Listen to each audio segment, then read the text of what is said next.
So, if you're rocking an Android, I've got a super important tip for you that could actually save your life. No joke. So, let's dive into your settings for a sec. First things first, head over to Safety and Emergency in your settings. Once you're in there, look for the option that says Unknown Tracker Alerts. This is the golden nugget you need to turn on.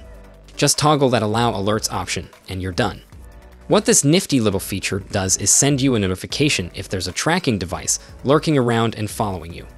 Yep, you heard that right.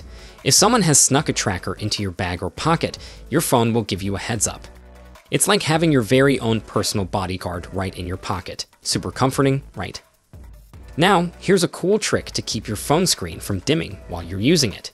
You know how annoying it is when your screen goes dark just because you're taking your sweet time reading something. Let's fix that. Go back into your settings and scroll down to Display. From there, find Screen Timeout and look for the option at the bottom that says Keep Screen On while viewing. Turn that on, and voila! Your phone will now recognize when your face is in front of it, keeping the screen lit while you're engaged. It's an absolute game changer for anyone who likes to read or watch videos without interruption.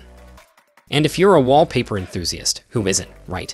Make sure to check out my Telegram link in the description for some awesome wallpapers. I've got a ton of cool stuff to share with you. That's all for now. Hope you found these tips super helpful. Until next time, take care and stay safe out there.